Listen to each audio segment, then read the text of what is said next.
ज्या ज्या गोष्टी आहेत त्या काढून द्या. महिलांसाठी त्यांनी विशेष सांगितलं, ज्या काही महिलांचे जे कार्य आहेत त्याच्यामध्ये महिला निरर्थक मंगल आचार करण्यामध्ये लिप्त असतात. म्हणजे परदेशात नवरा गेला, उपास तापास करा, मुलगा झाला, उपास तापास करा, लग्न आहे, उपास तापास करा, सगळा ठेका महिलांनी. याला सम्राट अशोकांनी निरर्थक मंगल आचार म्हटलेला आहे, ज्याचा काही उपयोग नाही. मग मंगलाचार करायचा असेल तर कोणतं करा? धम्माचा मंगलाचार करा. धम्माचं जर मंगलाचार केला तर घरी सुखशांती नांदेल आणि कुटुंबाच्या सुखामध्ये स्त्रियाचा जेवढा वाटा असतो तेवढा कोणाचाही नाही. म्हणून कौटुंबिक सुखशांती आणि त्या पर्यायाने समाजातील शांती ही स्थापित करण्याचं कार्य सम्राट अशोकांनी केलेलं आहे. एवढं महान कार्य दुसरं कोणीही केलेलं नाही. त्यांनी आपल्या रज्जुकांना नगरव्यवहारिकांना 5-5 वर्षानंतर आपल्या साम्राज्यात फिरून त्यांनी या प्रकारे धम्माच्या नुसार आचरण करीत आहेत की नाही यासाठी लोकांना सर्वेक्षण करायला पाठवलं. हे अतिशय महत्त्वाचं आहे. आणि त्यासाठी त्यांनी ही संपूर्ण राजकीय यंत्रणा वापरली. त्यासाठी धम्म महामात्र नावाचे विशेष अधिकारीसुद्धा नियुक्त केले की जे धम्मासाठी कार्य करतील. इथे धर्मासाठी नाही, धर्म प्रस्थापित करण्यासाठी नाही, तर प्रत्येक संप्रदायाला मानणाऱ्या मनुष्यांनी या पद्धतीने जीवन जगावं जेणेकरून तो धम्माचंच जीवन जगेल. अशा प्रकारे त्यांनी कार्य करण्यासाठी त्या धम्म महामात्रांना प्रशिक्षण दिलं आणि त्यांना समाजात पाठविलं.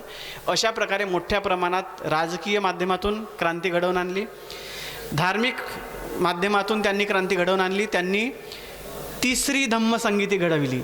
तिसरी धम्मसंगीती ही कशासाठी होती? एक तर भिक्षू आता तो इतिहास सांगण्याची वेळ नाही, तेवढा वेळ नाही. फक्त एवढंच सांगू इच्छितो की त्यांनी भिक्षू संघाला मिळणारा मान सन्मान बघून अनेक दुसऱ्या संप्रदायातील दुसरे विचारसरणीचे लोक भिक्षू बनून संघामध्ये समाविष्ट झालेले होते. त्यांनी संघाला दूषित केलेलं होतं. म्हणून त्यांना परिशुद्ध करण्यासाठी त्या संगीतीचं आयोजन केलं आणि 60,000 अशा प्रकारे शिरलेल्या अन्य तीर्थिकांना संघातून बाहेर काढून टाकलं आणि सर्वप्रथम संघ परिशुद्ध केला. आणि त्यानंतर त्यांच्या हातून संगीती करविली, त्रिपिटकाचं संगायन पुन्हा करविलं. आणि मग भिक्षू संघांच्या नेतृत्वामध्ये ठिकठिकाणी त्यांनी प्रचारक पाठविलेत. या प्रचारकांनी जी क्रांती घडविली त्याचा आज जग साक्षी आहे. संपूर्ण जगामध्ये बौद्ध धम्म जो पोचविला गेला तो या भिक्षू संघाच्या नेतृत्वात झालेल्या प्रचारकांच्या माध्यमातून.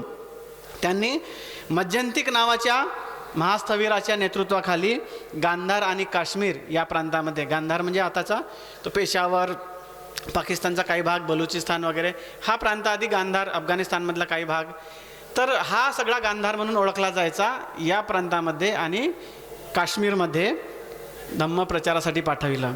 त्यानंतर महादेव नावाच्या भिक्षूच्या नेतृत्वाखाली महिषमंडल म्हणजे खानदेश माहिती आहे ना, हा सातपुडा पर्वतरांगाचा जो प्रदेश आहे, तुम्ही मेळघाटात वगैरे गेलात तर तिथून सगळा खानदेशचा प्रदेश आहे, तर या प्रांतामध्ये पाठविलं. म्हणून आपल्याला दिसेल की जी सातपुडाची रांग आहे पर्वतमाला, याला आजही तुम्ही भूगोलाचा जो नकाशा आहे त्याला बघा, महादेवाचा डोंगर म्हटलेला आहे. तर हा महादेव तो शंकर नाही आहे, शंकराचा आणि त्या डोंगराचा काही संबंध नाही. तो आहे महादेव भिक्षू, ज्याने त्या भागामध्ये मोठ्या प्रमाणात धम्माचा प्रचार केला. त्या लेण्या आजही तुम्हाला पचमढीला बघायला मिळतात. आजही तिथे लेण्या आहेत, त्याला पांडव लेण्या म्हणतात. पांडवाचं काही अस्तित्व नाही तिथे.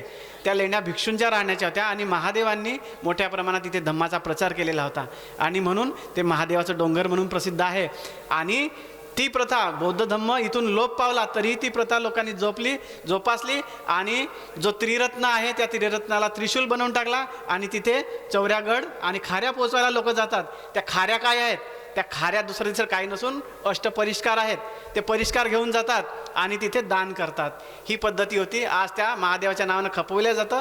हे विडंबन किंवा विकृतीकरण झालेलं आहे. का? कारण बुद्ध धम्माची तत्त्वे सांगणारा मनुष्य, तो भिक्षू वर्गच इथे अस्तित्वात राहिलेला नाही. ही मुळात उणीव निर्माण झालेली होती. परंतु अनेक बुद्ध धम्मातली जी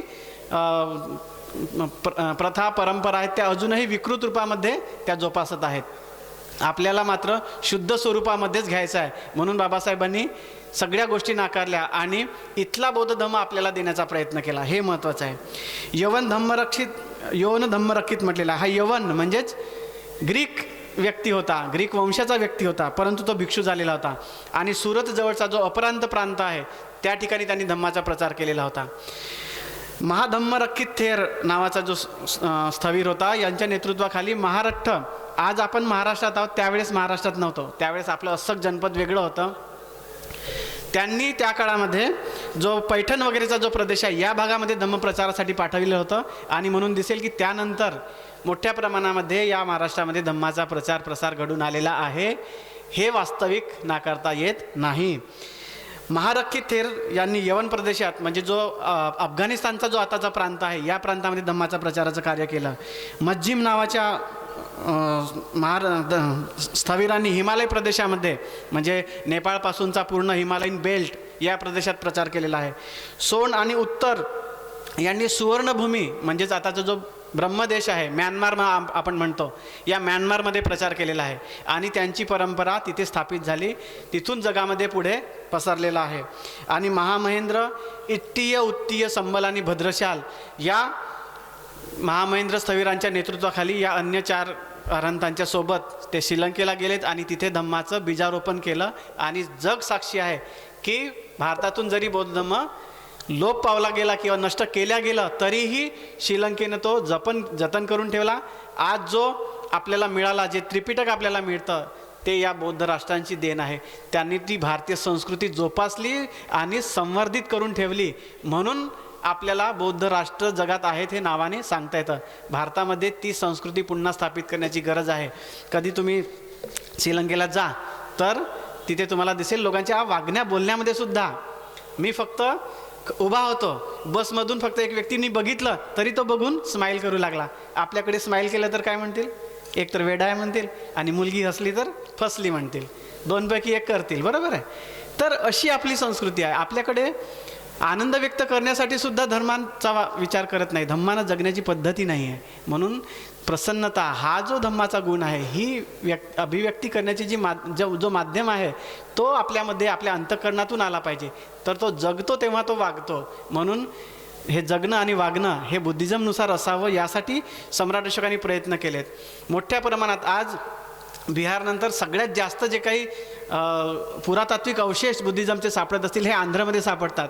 याचंच तात्पर्य सम्राट अशोकाच्या या धम्मस्वीकारामुळे त्यांच्या अधीन असलेले जे काही सर्व राजे होते, जे प्रांतिक अधिकारी होते, या सर्वांनी बौद्ध धर्माचा स्वीकार केला होता आणि त्यानुसार त्यांचं आचरण होतं.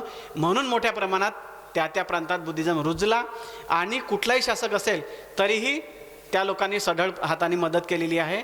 इथे सातवाहन असतील, राष्ट्रकूट असतील किंवा वाकाटक असतील, या लोकांनी जो बुद्धिझम इथे वाढविला तो या श्रद्धेनं, कारण तो जगण्याचा मार्ग सम्राट अशोकांनी बनवलेला होता. आणि अशा प्रकारे भिक्षू संघाच्या माध्यमातून त्यांनी मोठ्या प्रमाणामध्ये या भारतामध्ये हे धम्माचं राज्य, ही धम्माची संस्कृती रुजविण्याचा प्रयत्न केला. त्यासोबत त्यांनी सांस्कृतिक कार्य मोठ्या प्रमाणात केले, स्तूप आणि विहारांची निर्मिती केली. आणि या माध्यमातून त्यांनी सर्वात मोठं कार्य केलं, भारताला साक्षर बनवण्याचं त्यांनी शिलालेख जी स्थापित केली, ती शिलालेख ठिकठिकाणी या विहारांमध्ये स्थापित केली, या विहारांच्या मध्ये ठेवलीत. आणि लोकांना सांगितलं की अमावस्या, पौर्णिमा, अष्टमी हे उपवासाचे जे दिवस आहेत, या दिवशी तुम्ही विहारात जाऊन त्याचं वाचन करा, त्याचं अध्ययन करा आणि त्यानुसार आचरण करा. म्हणजे जे वेळोवेळी धम्म साकच्छा आणि वेळोवेळी धम्म सवनंग जे आहे, ह्या दोन्ही गोष्टी या माध्यमातून पूर्ण करण्याचा त्यांनी प्रबंध केला. म्हणून 84,000 विहारांची स्तूपांची निर्मिती केली. त्यांच्या स्तूपांमध्ये भगवान बुद्धांच्या अस्थी स्थापित केल्या आणि त्या संरक्षणार्थ मोठ्या प्रमाणात भिक्षू संघ तिथे राहू लागला. हा भिक्षू संघ केवळ पोट भरणारा नव्हता. हा भिक्षू संघ म्हणजे लोकांना फुकट विना मोबदला शिक्षण देणारा वर्ग होता. म्हणून या भारतामध्ये फुकट शिक्षण देण्याची व्यवस्था ही बौद्ध भिक्षू संघाच्या रूपात सम्राट अशोकाने स्थापित केलेली आहे, हे तुम्ही लक्षात ठेवलं पाहिजे. आणि म्हणून मोठं दान आहे. भिक्षूंना काही नको होतं, त्यांना जे काही तुम्ही अन्नदान करता त्याच्या मोबदल्यात त्यांनी संपूर्ण ज्ञान जगण्याचं, सुखी जीवन जगण्याचं तत्त्वज्ञान तुम्हाला सांगितलं. आणि हे मोठं कार्य त्यांनी राबवलेलं आहे. याचाच परिणाम पुढे असा झाला की हळूहळू वाढत ही शिक्षणाची केंद्र विश्वविख्यात युनिव्हर्सिटीमध्ये झाली. जगामध्ये ज्याचं नाव घेतो आपण, नालंदा, तक्षशिला, औदंतपुरी, केवळ एवढीच नव्हती, अतिशय मोठ्या प्रमाणामध्ये भारतामध्ये विश्वविद्यालयांची स्थापना सम्राट अशोकाच्या काळानंतर झालेल्या चळवळीतून निर्माण झालेली आहे, हे आपण लक्षात ठेवलं पाहिजे. म्हणून शिक्षणाची मोठी केंद्र सम्राट अशोकाने निर्माण केलेली आहेत. आपल्या विदर्भात पवनी आहे, अडम आहे, भद्रावती आहेत. ही दक्षिणापथ जो आहे मार्ग, त्या मार्गावर असलेली केंद्र होती आणि या ठिकाणी शिक्षणाची केंद्र मोठी होती. जेवढा सांचीचा स्तूप आहे त्यापेक्षाही मोठा स्तूप हा पवनीचा होता आणि त्याच्या लगत पुन्हा दुसरा स्तूप आहे जिथे मोठी मॉनेस्ट्री सापडलेली आहे. तर ह्या मॉनेस्ट्रीचं कार्य होतं लोकांना शिकविण्याचं, लोकांना धम्मदान देण्याचं, लोकांना सुखी जीवन जगविण्याचं. आणि शिलालेख जे वाचायला येत होते ते काय शिकत होते? जी धम्मलिपी सम्राट अशोकाने लिहून घेतली होती, त्यांनी स्वतः म्हटलं इयंग धम्मलिपी लेखापिता, त्यांनी धम्मलिपी निर्माण केली होती, विकसित केली होती. त्याला ब्राह्मी लिपी म्हणू नका, ते ब्राह्मणांनी टाकलेलं नाव आहे, ते ब्राह्मी लिपी म्हणतात, ती आहे धम्मलिपी. आणि या धम्मलिपीचा वाचन करण्यासाठी लोकांना त्यांनी शिकविलं विहारामध्ये जाऊन. आणि म्हणून जेवढी शिलालेख आज सापडतात त्याच्यापेक्षा कितीतरी मोठ्या प्रमाणामध्ये त्या काळात अस्तित्वात होती. एक तर ती नष्ट केल्या गेली किंवा काळाच्या ओघात ती नष्ट झाली. अशा प्रकारे काही आता अवशेष आपल्याला सापडतात. हे एवढं मोठं सांस्कृतिक कार्य सम्राट अशोकांनी केलेलं आहे. त्यांनी बौद्ध प्रतीकं, कारण बुद्ध हे मूर्तिपूजा म्हणजे मूर्तिपूजेच्या रूपामध्ये स्वीकारल्या गेलेले नव्हते. भगवान बुद्धांनी कधीही स्वतःची दैवतीकरण केलेलं नव्हतं. त्याच्यामुळे बुद्धांची मूर्ती बनवून त्याचं पूजन करीत राहायची ही प्रथा त्यावेळेस अस्तित्वात आलेली नव्हती. परंतु सम्राट अशोकाने जिवंत प्रतीक कोण असेल? आपल्यापुढे तर भगवान बुद्ध नाही आहेत, त्यांचा फक्त धम्म आहे. तरीही आपल्यापुढे प्रतीक काय असेल? तर स्तूप हे प्रतीक असावं, बोधिवृक्ष हे प्रतीक असावं. त्याच्यानंतर ह्या ज्या प्रतीकांची निर्मिती आहे, धम्मचक्र हे प्रतीक असावं. या प्रतीकांची निर्मिती त्यांनी केली आणि त्यांना त्या स्तंभशीर्षाच्या रूपामध्ये कुठे स्थापित केलं? ज्या ज्या ठिकाणी त्यांनी स्तंभ स्थापित केले तिथे तिथे स्थापित केलं. सम्राट अशोकांनी तथागत बुद्धांनी धम्माचं प्रवर्तन ज्या ठिकाणी केलं, ज्या ठिकाणाहून सांगितलं सर्व जगाला, त्या ठिकाणी सारनाथला सिंह, शाक्य सिंह ही भगवान बुद्धांची उपाधी आहे. शाक्य सिंह म्हणायचे भगवान बुद्धांना. आणि म्हणून चारही दिशांना गर्जना करणारा सिंह म्हणजेच भगवान बुद्धांचं प्रतीक रूपामध्ये त्यांनी अंकन केलेलं आहे. त्याच्यावरती धम्मचक्र स्थापित केलेलं आहे. हे गतिमान असणारं धम्मचक्र आहे. इतकं सांस्कृतिक कार्य सम्राट अशोकाने केलं. आणि तुम्ही भरहूत कधी कलकत्त्याला गेले तर नॅशनल म्युझियम अवश्य बघा, तिथे भरहूतचं पूर्ण शिल्प दिसेल. त्याच्यानंतर सांचीला गेला तर तोरणावरती संपूर्ण शिल्प दिसेल. इथे सम्राट अशोकांनी केलेलं कार्याचं प्रतिबिंब दिसून येतं. आणि त्यांच्या त्या स्तंभावरती स्पष्ट कोरलेलं आहे की सिद्धार्थ गौतमाने रात्रीला गृहत्याग केलेला नव्हता, आईवडिलांच्या संमतीने गृहत्याग केलेला होता. त्याचं शिल्पसुद्धा सांचीच्या तोरणावर कोरलेलं आहे. एवढं महत्त्वाचं कार्य सम्राट अशोकाने केलं. एवढंच नाही तर लुंबिनीला त्यांनी जे स्तंभ स्थापित केलं, तो जर स्तंभ स्थापित केला नसता तर भगवान बुद्धासारखा मनुष्य, एक मानव या पृथ्वीवर निर्माण झाला हे सुद्धा लोकांना मान्य केलं नसतं. कारण एवढं महान कार्य सम्राट अशोकाने केलेलं आहे. कारण बौद्ध धम्म होता, जगामध्ये माहिती होता, परंतु तो एक कोणीतरी देवता असेल, कोणीतरी दैवत असेल, अशा प्रकारे जसे हिंदू धर्मातले पौराणिक देव आहेत ज्याचं काही अस्तित्व नाही अशी जी मान्यता होती तशीच बुद्धांप्रती होती. पण जेव्हा हा शिलालेख सापडला, स्तंभलेख, तेव्हा साऱ्या जगाला माहीत झालं की इथे बुद्धांचा जन्म झाला लुंबिनी वनात. आणि ते प्रमाणित झालं. आणि हे प्रमाणित करण्याचं कार्य सम्राट अशोकाने केलेलं आहे. म्हणून भारतामध्ये त्यांच्यानुसार वागणारा हा वर्ग इतक्या मोठ्या प्रमाणात निर्माण झाला. त्याचं एक छोटंसं उदाहरण देतो. खूप वेळ होत आहे, माफ करा. छोटंसं उदाहरण आहे.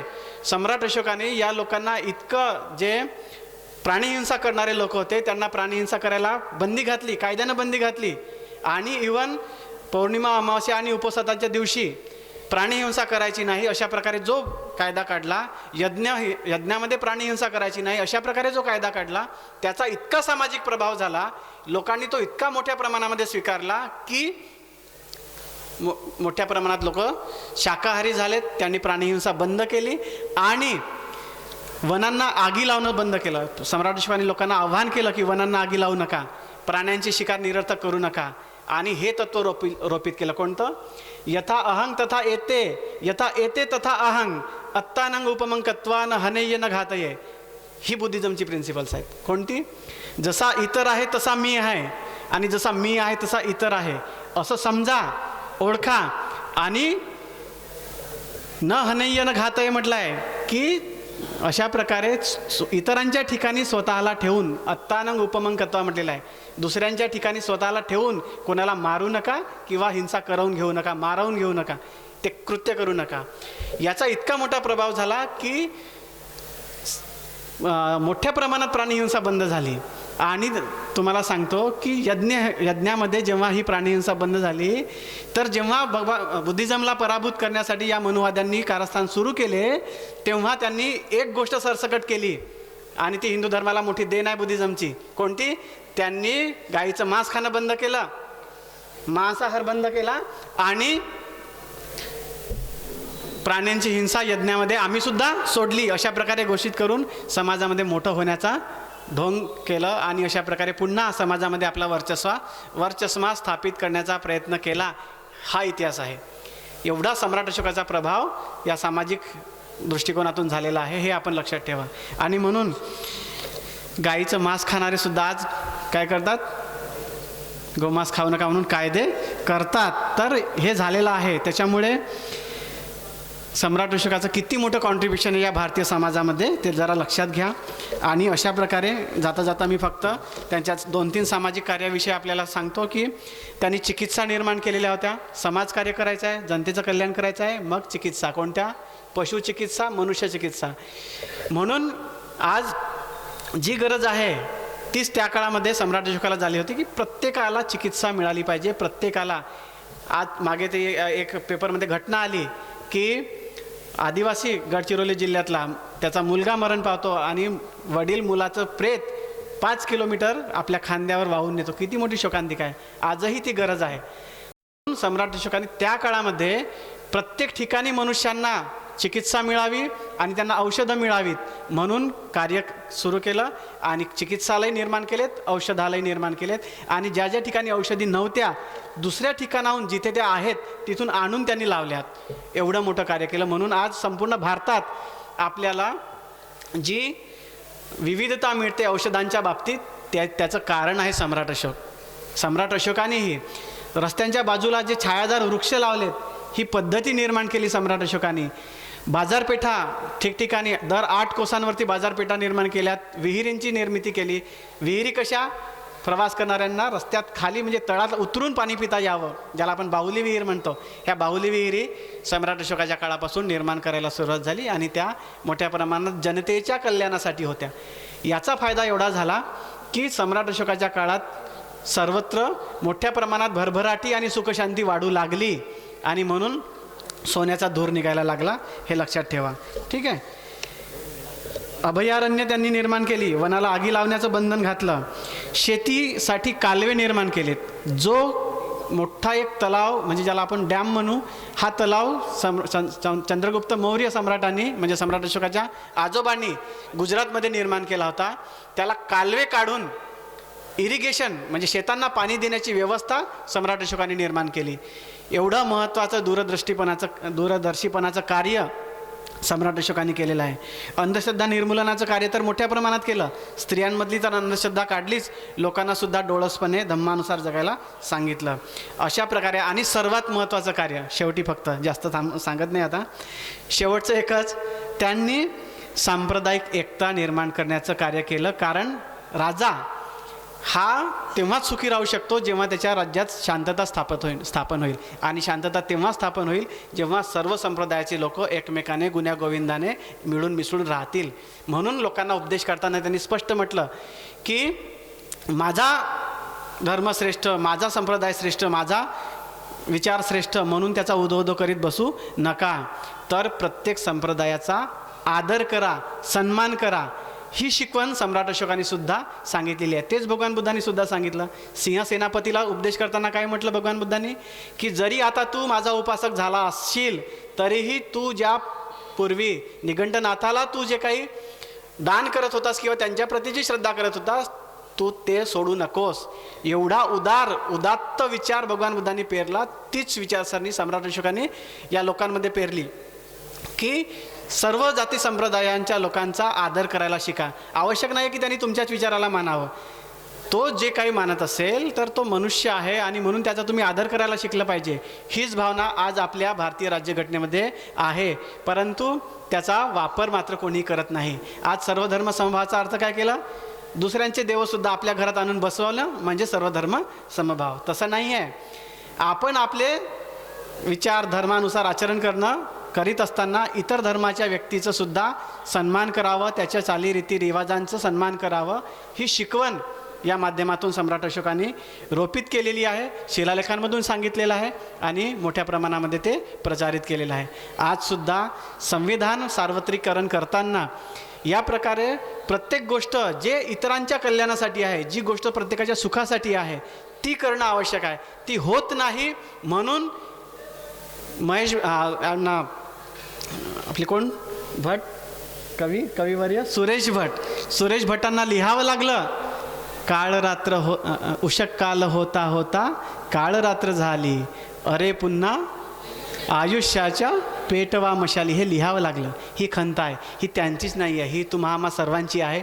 परंतु असं म्हणून भागणार नाही. आपल्याला आपलं कॉन्ट्रीब्युशन द्यावं लागेल आणि ते योगदान आपण द्यावं.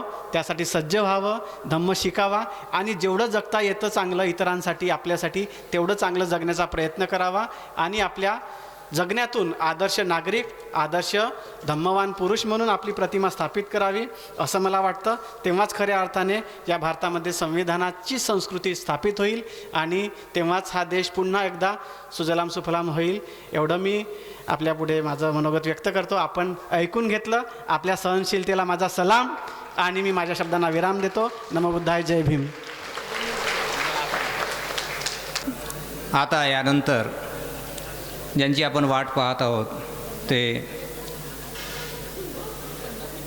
आपले अध्यक्ष आदरणीय मौर्य सर यांना मी विनंती करतो की त्यांनी आपल्या विषयावर अध्यक्षीय भाषण करावं.